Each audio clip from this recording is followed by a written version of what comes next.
Le show de moto est rendu possible grâce à la participation de Honda, Harley-Davidson et Yamaha.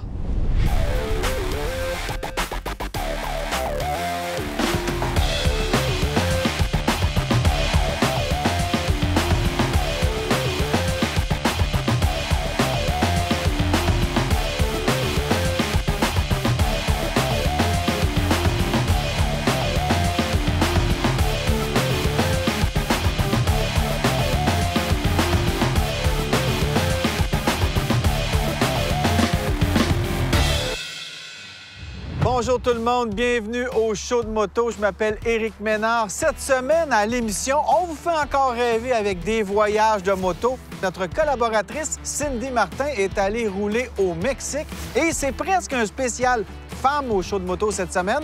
On reçoit mon ami, l'auteur motocycliste Zabel Bourbeau. Et on commence ça tout de suite.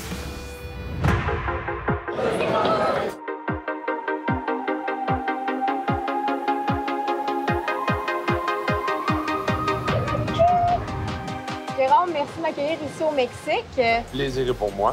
Et là, tu vas me faire découvrir ta compagnie qui est Riviera Moto Aventure. Riviera Moto Aventure, ça a été parti à la base des hôtels tout inclus. OK. On est parti sur le concept de les gens veulent des vacances. On vous prend à l'avion, à partir de là, vous vous occupez de rien, je m'occupe de tout. Et là, qu'est-ce qui nous attend dans ces 5 jours? Là, on vient d'arriver, on débarque de l'avion. La première journée, une journée quand même assez hardcore, Cheyenne Can. C'est une route en bord de mer. Il y a beaucoup de gros trous. La route est très changeante. Ça peut changer d'une semaine à l'autre. Très hard. On va vous casser en partant. Là, demain, on va commencer à rider. Qu'est-ce que tu me conseilles? C'est quoi que tu dis à tes clients avant de partir sur la route au Mexique? Parce que c'est vraiment différent de ce qu'on connaît au Québec, par exemple. Oui, c'est une conduite qui est différente. Mais par contre, ici, les gens sont très habitués de rouler en coactivité avec des motos. Oui, donc, parce qu'on dit c'est à l'année, là, versus c'est nous, c'est quelques mois. Là. Mais ici, mettons, ce qu'il faut vérifier surtout, c'est l'état de la chaussée. Si tu vois un trou d'eau qui passe pas dedans, le moins tu l'évites le plus possible. On ne sait jamais quelle profondeur qu'il y a. C'est une adaptation. Je te dirais que la première journée, c'est peut-être étourdissant un peu. Là. Un peu étourdissant, mais ensuite, là, tu fais OK, ça va avec le flot. Ça coule comme une rivière. Là. Pour elle, c'est merveilleux. J'adore. J'ai hâte, Jérôme. J'ai hâte de découvrir ton pays d'adoption avec toi à moto.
En moto pour découvrir des endroits comme ça.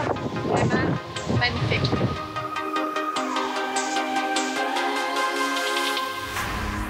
C'est le jour 2, on part de Tulum. On s'en va dans un petit village en bordure de mer. J'ai très hâte de voir où on s'en va. Jérôme est un guide vraiment avenant, il pense à tout. Il a à cœur le bien-être de ses clients et ça paraît. Il est très rassurant aussi parce qu'on le sait, plusieurs personnes vont se méfier du Mexique. Pourtant, c'est un pays super accueillant, les gens sont très gentils. On se fait guider et on a juste à conduire notre moto, admirer les paysages. Pour vrai, c'est un charme.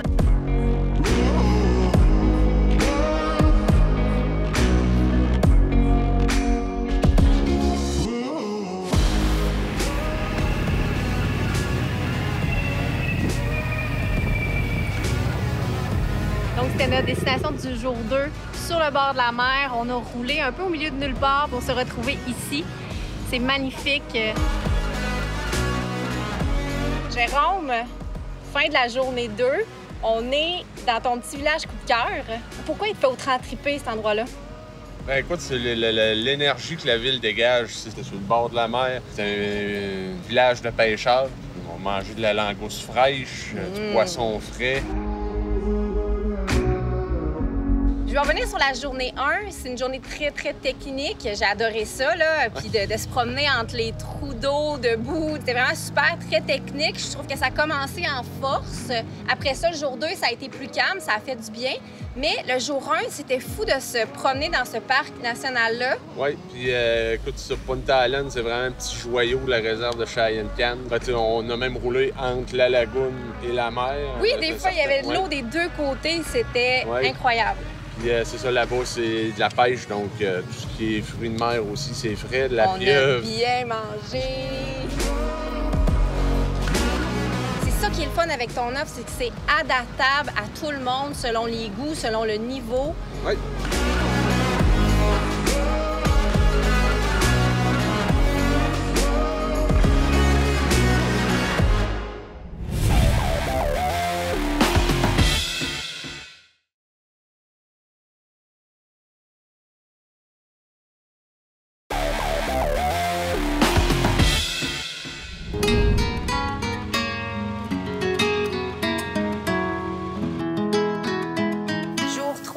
On est à Malawan. On part de l'hôtel. On s'en va explorer les sentiers aux environs. Parce que paraît-il qu'il y a vraiment de beaux endroits à voir autour d'ici. C'est pour ça d'ailleurs qu'on est resté 2 nuits ici pour pouvoir explorer autour.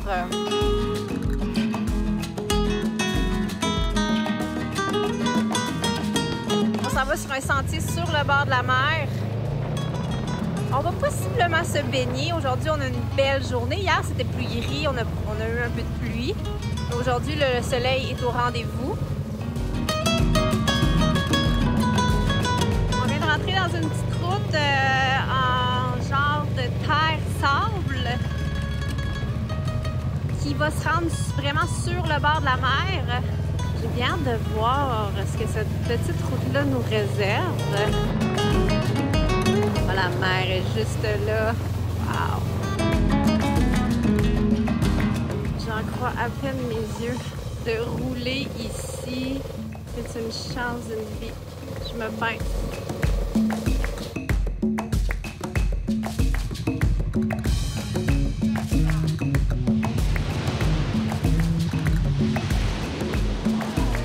Jérôme, on a avec nous tes 3 motos. Donc, les 3 motos que tu offres en location. Pourquoi est-ce que tu as choisi ces motos-là? Riviera Moto Aventure. Moto Aventure. Moto Aventure. Puis on part à l'aventure. Donc, on veut le moins de bris possible. Ça prend de la fiabilité. Puis ça prend surtout une facilité de réparation. Puis, cette moto-là, c'est elle que je ride. Je l'adore. La courbe d'apprentissage, elle est extrêmement rapide. Oui. La moto est un petit peu haute, je suis sur la pointe des pieds, mais elle est zéro intimidante. C'est une merveille. Même chargée. Même chargée. Ah oui, parce qu'on est full charge, là. Toutes mes motos sont équipées de 3 valises. Important aussi, on part longtemps. On a besoin d'espace. Pour les gens à la maison qui font pas nécessairement de moto-aventure, mais auraient envie de venir, qu'est-ce que tu peux leur dire pour les rassurer peut-être? La première des choses, c'est moi qui fais l'inspection, l'entretien, toute la prévention sur les motos. Donc, quand on part avec tes motos, on est sûr qu'il y a eu une inspection complète, que s'il y avait quelque chose à changer, ça a été changé. Oui. On n'aura pas de mauvaise surprise et advenant quelque chose, parce que ça peut arriver peu importe où est-ce qu'on est. Ça reste de la mécanique. Ça reste de la mécanique. Tu peux, que tu sois avec eux ou pas, rapidement, tu peux régler les choses. Oui. Ce matin, on quitte Malawal, journée 4, donc notre avant-dernière journée. On s'en va à El Cuyo, qui est environ à 6 heures de route d'ici. Donc, une bonne journée moto aujourd'hui. On va arrêter dîner à Valladolid, qui est une belle ville assez connue dans le Yucatan. Très contente de reprendre la route. Très contente aussi d'avoir profité. Je trouve que l'équilibre entre les deux est bien. On fait de la moto, mais on profite aussi un peu en même temps. Moi, j'apprécie bien des fois prendre une petite journée plus tranquille, me poser à un endroit quand on part pour plusieurs jours. On est rendu à Valladolid. Donc, c'est le début de la ville.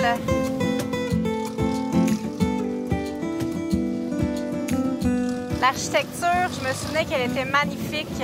Ça a une espèce de look espagnol, beaucoup de couleurs.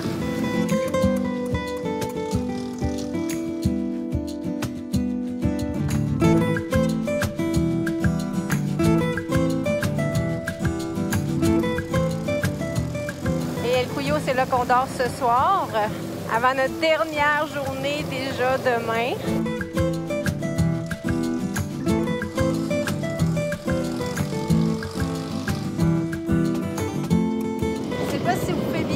Mais de chaque côté de la route, il y a de l'eau. C'est sûr que c'est sombre un peu. On est comme sur une route qui est dans l'eau pratiquement.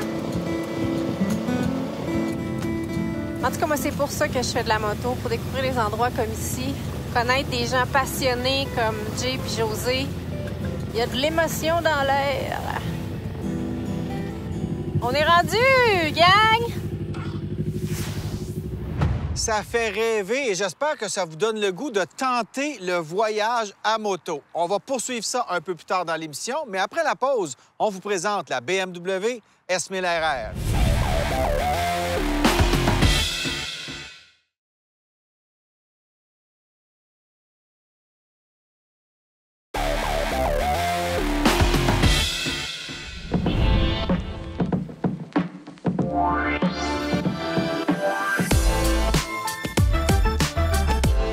Ça fait déjà 15 ans que BMW nous est arrivé avec la fameuse S1000RR, une moto superbike de pointe qui avait raflé lors de sa sortie tous les honneurs pour la moto superbike de l'année. On a eu quelques modifications depuis et aujourd'hui au Show de moto, on vous présente la toute dernière version de cette magnifique S1000RR.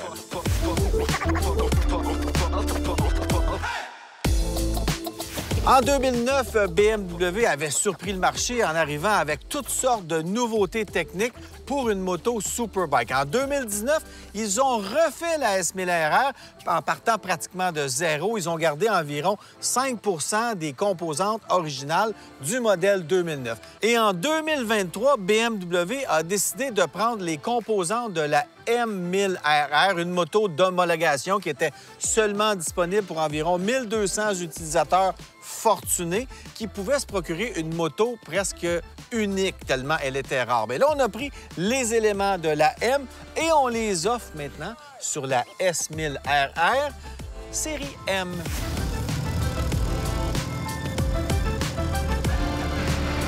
Bien, c'est pas compliqué. Il n'y a pas une route qui est digne de cette moto-là parce qu'elle veut dévorer la route.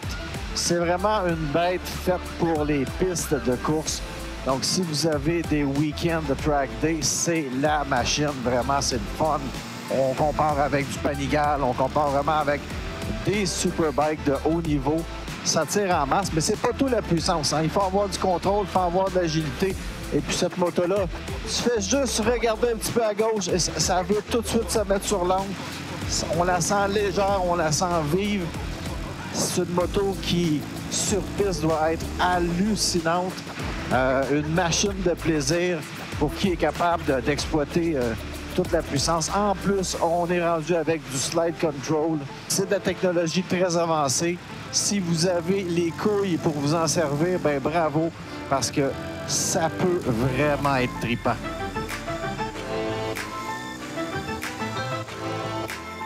Ça semble totalement improbable de dire ça d'une moto de plus de 200 chevaux, mais l'impression que j'ai eue en conduisant cette nouvelle BMW, c'est à quel point c'est facile de faire fi des règles de la physique et de l'énergie cinétique. La fonction Shift Cam, le contrôle de traction Continental sensible à l'inclinaison et les composantes revues de cette moto se combinent avec la puissance accessible du moteur pour offrir une accélération vraiment grisante lorsque vous tournez l'accélérateur grand ouvert. Il faut savoir que la direction de BMW Motorrad cherchait à améliorer considérablement les performances de la moto S1000R existante. Ce qui signifie qu'elle voulait qu'elle soit une seconde plus rapide sur un circuit, au moins 10 kg plus légère et plus facile à contrôler, avec une meilleure maniabilité. Pour ce faire, il a fallu développer un tout nouveau moteur de 999 cm3, plus léger, plus compact et plus puissant, qui, bien que 12 mm plus étroit que son prédécesseur, pesait également 8,8 livres de moins. Moi, ce qui m'a surtout étonné, quoique je reconnaissais la S1000RR d'origine, le guidon est peut-être un peu plus large, mais le poste de pilotage est sensiblement le même. On a une bulle un peu plus grande, mais c'est une moto qui est assez courte. On sent pratiquement comme sur une 600 plutôt qu'une 1000. Elle est très, très étroite aussi au niveau de l'arrière du réservoir. On a vraiment une bonne prise avec les jambes. On peut pratiquement la piloter juste avec les jambes. Et en plus, si vous faites de la course, de la piste, bien, il y a de la place pour se déplacer latéralement. C'est conçu pour ça. Il y a même un mode track. On a tout ce qu'il faut pour faire des track days la fin de semaine et s'amuser. Et en plus, avec tous les aides électroniques sur des motos comme ça aujourd'hui de 22 000 23 000 bien, on est pratiquement comme un champion du monde, même si on est un rider du dimanche. Alors, c'est satisfaisant, c'est plaisant et surtout un son qui est littéralement un délice pour les oreilles.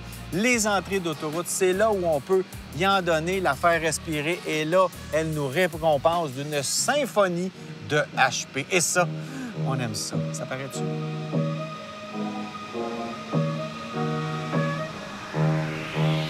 Donc, en résumé, si vous voulez avoir une moto avec plus de puissance, un meilleur freinage, de meilleures aides électroniques ou les élites de MotoGP, bien, la S1000RR revue de BMW offre beaucoup plus de choses que la version 2019. Et c'est une moto super performante, mais qui va s'adapter aux besoins et aux compétences de toutes sortes de motocyclistes. Vous avez là une monture exceptionnelle pour aller vous amuser.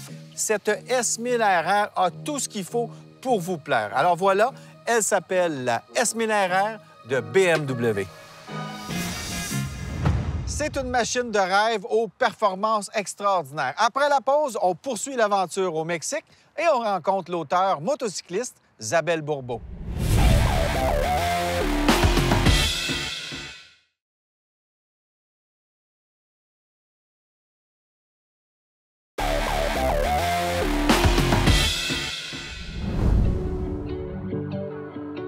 On est arrivé hier soir, il faisait un peu noir. Oui. Puis ce matin, écoute, on découvre un paradis sur Terre, carrément. J'ai adoré, une heure avant qu'on arrive ici, c'était plus campagne, bien jungle, mais campagne en même temps, avec des rennes, il y avait les vaches, les éoliennes à un moment donné, les éoliennes à perte de vue, les courbes, parce qu'on n'a pas fait énormément de courbes, mais hier, on a été servis, ça a fait du bien. Mais même si c'était plus droit à certains endroits, le paysage est tellement magnifique, les routes sont tellement belles qu'on oublie un peu... C'est la proximité de la végétation. Oui, c'est fou! T'as vraiment l'impression de vivre comme plusieurs endroits en très peu de temps. Exact, comme si on changeait carrément de paysage à chaque fois. Toi, Josée, t'as trouvé ça comment hier? Passagère, numéro 1. Ça a très bien été. On a fait un switch de moto aussi. C'est vrai. Pas la même marque, pas le même modèle, toujours aussi confortable. Donc, il y a plus qu'une moto qui est faite pour les passagers, sans problème. Et là, on arrive ici, tu as mis la coche encore plus haute. Une belle finale. Oui, c'est exactement ça, une belle finale. Écoute, je vais rester avec ces images-là, de graver dans ma mémoire. C'est magique. Le Mexique, côté nourriture, si vous êtes des foodies, parce que moi, ça fait partie de mon trip de moto aussi, de découvrir la culture, de vouloir manger les plats locaux. Et on a été servis là, autant comme autant. Là. Puis qu'est-ce qui nous attend aujourd'hui? Pour nous, on va profiter un peu d'El Cuyo. Ensuite, on va reprendre la route. On va accentuer le côté court pour se rendre à Playa del Carmen. Pour vrai, c'est extraordinaire. J'ai un peu la larme à l'œil en sachant que ça se termine aujourd'hui. Mais écoute, on vit l'instant présent et on profite d'El Cuyo, ce magnifique endroit. Merci beaucoup. OK. Yes.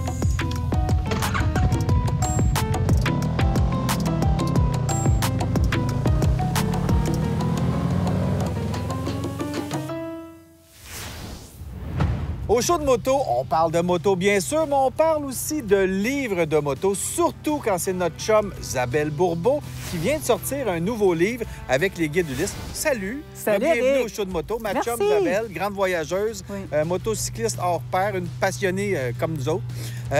Ontario à moto, d'abord, c'est venu d'où cette idée-là? Il n'y avait pas déjà ça chez les guides Ulysse? Non, on n'avait pas ça. C'est venu pendant la pandémie. Je manquais ouais. de projet, tu me connais. Comme Moi, ben faut du toujours, monde, oui. faut toujours que j'ai quelque chose. Puis ma vie était hypothéquée parce que je pouvais pas voyager.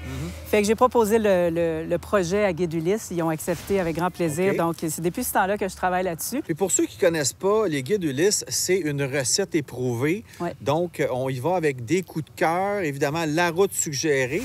Et il y a combien de destinations là-dedans? Dans celui-là, officiellement, il y a 27 itinéraires, sauf qu'à travers tout ça aussi, il y a plein de suggestions, d'idées, de parcours à faire. Par exemple, la route des vins, des fromages, les plus beaux villages, les plus belles plages aussi, parce qu'en Ontario, il y a les Grands Lacs, on le sait déjà, mais les eaux sont turquoises, on se croirait dans les Caraïbes. Mais ça aussi, c'est pas seulement pour quelqu'un qui connaît rien à l'Ontario. C'est aussi quelqu'un qui veut peut-être redécouvrir l'Ontario à moto. Bien, effectivement, Éric. Puis aussi, il y a tellement d'histoires, comme par exemple, je pense aux fameuses Highlands qui sont de plus en plus populaires pour les motocyclistes. C'est à proximité, c'est super beau. Il y a beaucoup de lacs, de rivières, ça fait des routes très sinueuses. Les gens qui ont colonisé cet endroit-là, au début, c'était des Polonais, des Irlandais qui ont ouvert les chemins, qui ont ouvert les routes. Fait que tu te retrouves avec des communautés polonaises là-bas, entre autres, comme la petite ville de Barry's Bay, par exemple, où les motocyclistes passent, mais prennent pas nécessairement le temps de s'arrêter. Ça vaut la peine de s'arrêter là, justement, pour jaser avec les gens de l'endroit, pour se rendre compte qu'ils ont de la descendance polonaise. Donc, tu as des restaurants à Wilno, par exemple, tu as un petit restaurant polonais. Oui, alors il y a même de la bière polonaise qui est disponible là-bas. Donc oui, comme tu dis, ça vaut la peine de redécouvrir l'endroit. Avec ce bouquin-là, ça va vous donner plein d'autres idées, puis d'autres perspectives aussi. Parce que c'est beau faire de la moto puis manger de l'asphalte, mais c'est pas tout à fait l'approche que j'ai avec ce bouquin-là. Je vous propose vraiment plein d'idées. On peut manger de l'asphalte et une bratwurst de temps en temps. Tout à fait. Une se digère mieux que l'autre. Là, toi, tu repars encore avec tes voyages en Europe avec Road de Luxe, notre ami de Road de Luxe. Oui. Tu vas passer l'été en Europe, quoi? Non, pas du tout. En fait, là, je pars... au moment de l'enregistrement, je pars demain pour la France, la Provence et la Corse. Je retourne en juin aussi pour des nouveaux circuits qu'on a proposés à nos clients. Cet été, je reste à la maison. C'est une façon de parler parce que je pars en road trip à moto dans l'Ouest américain. Ça n'arrête pas, mais j'adore ce que je fais. Une vie plate. Une vie bien plate. Ben, merci Isabelle. Bravo parce que je te connais, je te vois aller sur tes réseaux sociaux. D'ailleurs, les gens qui veulent te suivre peuvent te suivre sur ta page Facebook. Isabelle Moto. Isabelle Moto. Oui. Et il y a plein d'aventures, plein d'idées de fin de semaine à moto. C'est beaucoup de travail. Oui. Bravo. Merci, Éric. Bravo. Merci beaucoup. Bon voyage. Merci. C'est tout pour cette semaine, mais vous en faites pas, on vous prépare d'autres shows de moto pour les prochaines semaines. D'ailleurs, on va avoir l'essai de la CF Moto 800 NK et on vous amène au Portugal. Soyez prudents sur les routes.